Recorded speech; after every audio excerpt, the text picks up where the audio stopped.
तो जय हिंद साथियों, आज की इस वीडियो में देखने वाले हैं RRB NTPC CVT 1 exam 2025 RRB NTPC GK and GS का बेस्ट स्ट्रेटजी आज की इस वीडियो में देने वाले हैं। तो इस वीडियो को शुरू से लेकर एंड तक जरूर देखिएगा।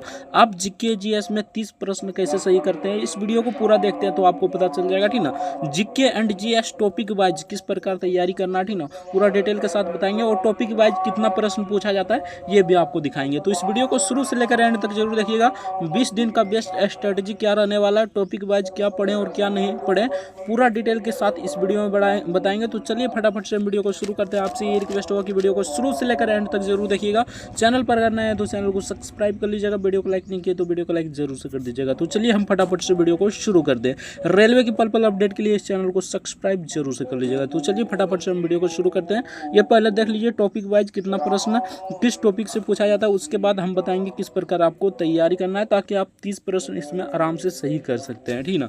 तो चलिए एक नंबर में देख लीजिए इतिहास, यानी कि इतिहास में आ जाएगा मॉडर्न हिस्ट्री, उसके बाद प्राचीन इतिहास, मध्यकालीन इतिहास ये आ जाएगा, ठीक ना। और विश्व इतिहास आपका नहीं पूछा जाता है, ठीक ना। तो विश्व इतिहास को आपको नहीं पढ़ना है, ठीक ना। इससे करीब करीब 6 से 7 या तो 7 8 से 8 प्रश्न भी रह सकता है, ठीक ना। यानी कि हिस्ट्री से ही आपका ज़्यादातर प्रश्न रहता है, ठीक ना।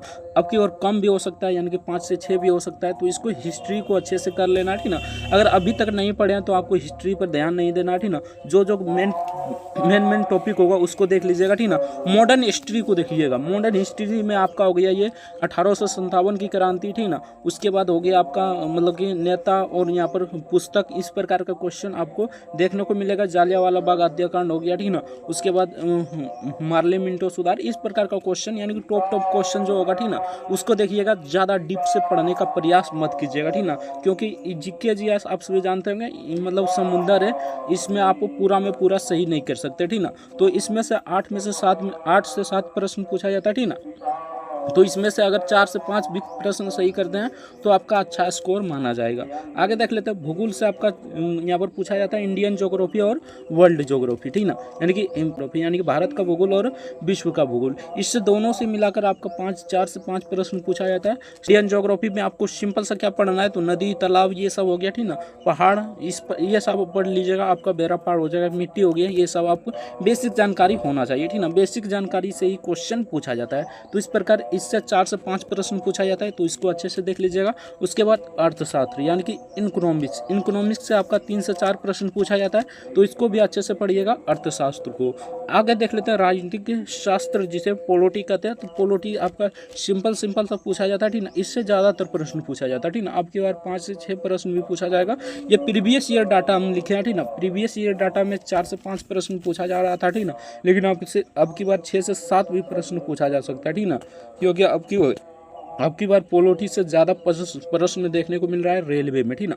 तो पोलिटी को अच्छे से पढ़ लेना, यानी कि राजनीतिक शास्त्र को अच्छे से पढ़ लेना। अनुच्छेद याद करना है, ठीक ना। उसके बाद आपका संविधान संशोधन हो गया, ठीक ना, अनुसूचियाँ ये सब याद कर लीजिएगा। बेसिक जानकारी आपको याद करना है, ठीक ना। ज़्यादा डीप में आपको नहीं पढ़ना है, ठीक ना।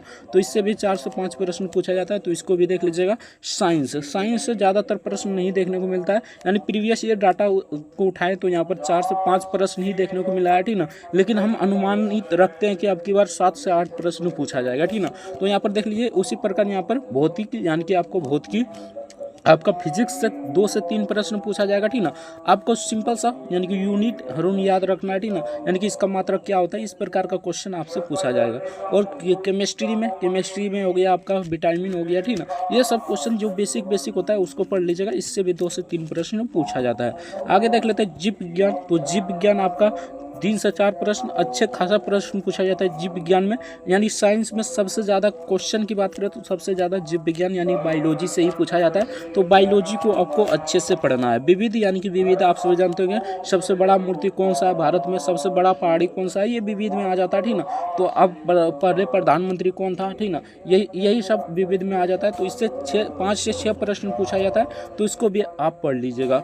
करेंट अफेयर मोस्ट इंपॉर्टेंट है, ठीक ना। करेंट अफेयर से आपका 6 से 7 7 प्रश्न पूछा जाता है, तो करंट अफेयर को आप नहीं इग्नोर कर सकते, ठीक ना। यहाँ पर 6 से 7 प्रश्न पूछा जाता है, तो इससे आपका 110% की गारंटी देते हैं कि अगर 4 से 5 प्रश्न भी आप सही करते हैं तो आप अच्छे स्कोर माने जाएंगे, ठीक ना। आपको करंट अफेयर सिंपल सा आप पढ़ रहे होंगे, ठीक ना, तो पिछले 1 साल का करंट अफेयर आराम से पढ़ लीजिएगा। वार्षिकांक अगर खरीद लिया है तो वार्षिकांक को अच्छे से पढ़ लीजिएगा, उससे क्वेश्चन बाहर नहीं आ सकता है, ठीक ना। उसके बाद बात करें तो कंप्यूटर भी इसमें पूछा जाता है। बेसिक जानकारी होता है कंप्यूटर का, तो इससे भी 2 से 3 प्रश्न पूछा जाता है, तो इसको भी अच्छे से आपको देख लेना, ठीक ना। टोटल क्वेश्चन की बात करें तो टोटल क्वेश्चन की संख्या यहाँ पर देख लीजिए, प्रश्नों की संख्या 40 होता है। आप सभी पता होगा CBT 1 में आपका 40 होता है, जीके और जीएस में। वही बात करें मैथ में आपका 30 होता है, रीजनिंग में भी 30 होता है, ठीक ना। मैथ और रीजनिंग का बेस्ट स्ट्रेटेजी बता चुके हैं, अगर नहीं देखे हैं तो हमारे चैनल पर जाइएगा तो वहाँ से मिल जाएगा, नहीं तो डिस्क्रिप्शन में लिंक दे देंगे मैथ और रीजनिंग का, तो वहाँ से आप देख लीजिएगा। मैथ और रीजनिंग में मान लीजिए आप 55 सही कर रहे हैं, ठीक ना। अगर अच्छे खासे स्टूडेंट है तो आप 50 तो आराम से करेंगे, ठीक ना। 50 कर रहे हैं, ठीक ना, और इसमें से मान लीजिए आप 25 भी कर रहे हैं तो आप फिर भी आपका रो स्कोर मार्क्स 75 आ रहा है। 75 नॉर्मलाइजेशन के बाद आपका 110% रिजल्ट हो जाएगा, ठीक ना। तो इस प्रकार आपको तैयारी करना है, ताकि यहाँ पर देख लीजिए अब किस प्रकार तैयारी करना है ये आप समझ लीजिए, ठीक ना। यानी कि इतिहास अगर पढ़ लिए तो उसको रिवीजन जरूर कीजिए, अगर नहीं पढ़े हैं तो इसको मत पढ़िए, ठीक ना। ये समुंदर है, इसको आप पार नहीं कर पाइएगा, ठीक ना। भूगोल को आप पढ़ लीजिए, यानी कि नॉर्मल जानकारी पढ़ना है, ठीक ना, और MCQ जरूर लगाना है, ठीक ना। MCQ लगाइए और नॉर्मल जानकारी पढ़िए, जैसे कि हो गया भारत में दर्रे, ठीक ना, ये हो गया, ठीक ना। यानी कि नॉर्मल जानकारी पढ़िए, पूरा डिटेल के साथ को आपको पढ़ना नहीं है, ठीक ना। जैसे कि हो गया भारत के पूर्व से पश्चिम की लंबाई क्या है, उत्तर से दक्षिण का लंबाई क्या है, ठीक ना। कर्क रेखा भारत के कितने राज्यों से गुजरता है, ये सब क्वेश्चन पूछा जाता है, बहुत ही बेसिक क्वेश्चन पूछा जाता है, ठीक ना। तो इसको आपको अच्छे से पढ़ना है, ठीक ना। आगे देख लेते हैं अर्थशास्त्र में हो गया, यानी कि GDP हो गया, उसके बाद हो गया आपका GDP, ठीक ना, उसके बाद हो गया GST, ठीक ना। उसके बाद हो गया मुद्रास्फीति, ये सब पढ़ लीजिएगा, ठीक ना। इससे आपका क्वेश्चन पूछा जाता है, अगर नहीं पढ़े तो फिर भी इसको भी छोड़ दीजिए, ठीक ना, क्योंकि ये दोनों माथा ज़्यादा चाटेगा, ठीक ना, यानी कि माथा खराब कर देगा। अगर अभी तक नहीं पढ़े हैं, आप कुछ नहीं पढ़े हैं, तो इन दोनों को छोड़ ही दीजिए, तभी आपका फायदा है, ठीक ना।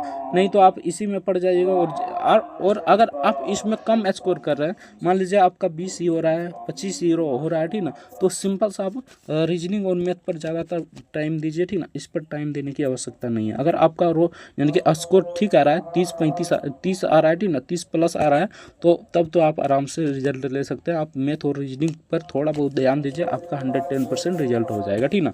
तो इस प्रकार का है, ठीक ना। अब साइंस को क्या पढ़ना है, क्या छोड़ना है, तो सिंपल सा भौतिकी में आपको यूनिट अरुण पढ़ लेना, जैसे कि हो गया वोल्ट का SI मात्रक क्या होता है, ठीक ना। विद्युत सिद्धांत, यानी कि सिद्धांत के बारे में पढ़ लेना, ठीक ना, यानी कि आपका मोटर किस सिद्धांत पर काम करता है, ये सब बेसिक क्वेश्चन पूछा जाता है, तो आराम से पढ़ लीजिएगा। ट्रांसफार्मर हो गया, ये सब आप पढ़ लीजिएगा तो आपका निकल जाएगा, ठीक ना। केमिस्ट्री में आप सभी जानते होंगे, ठीक ना, यानी फार्मूला याद कर लीजिए, यानी सल्फ्यूरिक अम्ल का फार्मूला क्या होता है, इस प्रकार का क्वेश्चन पूछा जाता है, ठीक ना।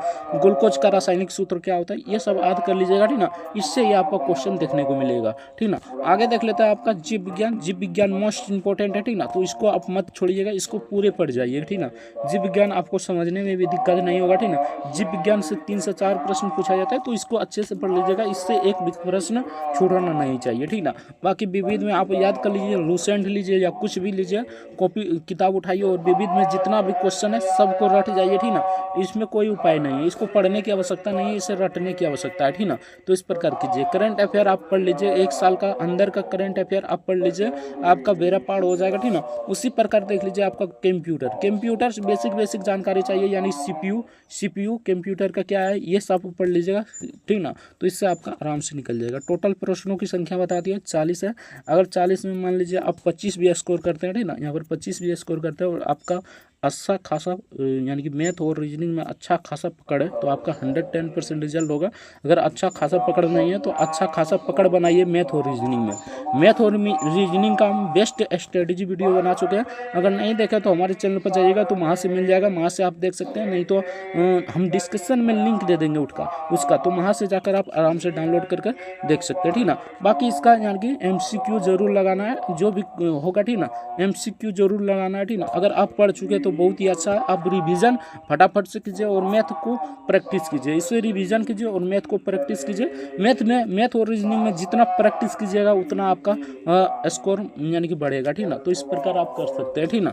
बाकी यहाँ पर पूरी जानकारी दे दी है। आपका टोटल प्रश्नों की संख्या 40 है, आप सभी जानते होंगे। अगर इसमें से आप मान लीजिए 25 भी सही करते हैं और आपका अच्छा खासा पकड़ है, मैथ और रीजनिंग में 50 क्वेश्चन सही हो जाता है, तो आपका तो 110% रिजल्ट हो जाएगा, ठीक ना। बाकी एक्यूरेसी को ध्यान में रखिएगा, क्योंकि इसमें नेगेटिव मार्किंग भी है। जैसे कि आपका पूछ लिया बाबर का पिता का नाम क्या था, तो इसमें आपको तुक्का नहीं लगाना है, ठीक ना। ये आप नहीं जानते हो तो सिंपल से छोड़ दीजिएगा, ठीक ना। जो आपका 50-50 है, यानी कि 50-50 या तो 75% आपको लग रहा है कि ये सही होगा, तो उसी को मारना है, ठीक ना। उसी पर नेगेटिव मार्किंग लगाना है, ठीक ना। ये नहीं कि हमें 0% की गारंटी है इसमें कौन होगा नहीं होगा, तो उसमें आपको नेगेटिव मार्किंग नहीं लगाना है। अगर एक्यूरेसी के साथ आप अगर क्वेश्चन लगाते हैं तो आपका नॉर्मलाइजेशन में भी मार्क्स बढ़ता है, ठीक ना। तो इस प्रकार का रूल होता है। बाकी वीडियो कैसा लगा कमेंट करके जरूर बताइएगा। आई होप समझ में आ गया होगा किस प्रकार आपको तैयारी करना है। यानी कि इसमें घंटा की बात करें तो कितना घंटा की तैयारी करना है एक दिन में, तो एक दिन में कम से कम तो 2 घंटा इसमें देना है, 2 से 3 घंटा देना है, ठीक ना। और मैथ और रीजनिंग पर भी आपको ध्यान देना है। ये नहीं कि मैथ और रीजनिंग को छोड़ दें, ठीक ना। मैथ और रीजनिंग को छोड़ दीजिएगा तो यहाँ पर आपका रिजल्ट नहीं होने वाला है, क्योंकि इसमें देखिए ये अथाह समुद्र है, इसमें सब लोग 25 से प्लस नहीं कर पाएगा, हमें पता है, ठीक ना। यानी कि 25 से प्लस नहीं कर पाएगा अगर प्रॉपर रेलवे का स्टूडेंट होगा तब। अगर बिहार दरोगा और यहाँ पर बीपीएससी की तैयारी कर रहा होगा तो आराम से वो यहाँ पर 30 प्लस भी कर सकता है, ठीक ना। अगर रेलवे और एसएससी की तैयारी कर रहा होगा वो, ठीक ना, तो यहाँ पर 20 या 25 से प्लस नहीं कर पाएगा। तो आपको भी इतना ही करना है, ठीक ना। बाकी आप रीजनिंग और मैथ में आपका पकड़ बनाइए, ठीक ना। जहाँ पर 50 क्वेश्चन सही हो रहा है 55 क्वेश्चन सही करने के चांसेस रखिए, क्योंकि उसमें आप आराम से बना लीजिएगा, ठीक ना। यानी कि मैथ और रीजनिंग में आराम से बना लीजिएगा, लेकिन ये अथाह समुंदर है, इसे जितना पढ़िएगा उतना पढ़ते रह जाइएगा। इसमें क्वेश्चन आपको 110% सही होने वाला नहीं है, यानी कि 40 में तो आप खास करके 35 कभी नहीं ला सकते, ठीक ना। तो इस प्रकार का सिचुएशन बनता है। तो बाकी वीडियो कैसा लगा कमेंट करके जरूर बताइएगा। आई होप समझ में आ गया होगा क्या पढ़ना है और क्या छोड़ना है, ठीक ना। यानी कि जो आपको नहीं आ रहा है बिल्कुल उसे छोड़ दीजिए, ठीक ना।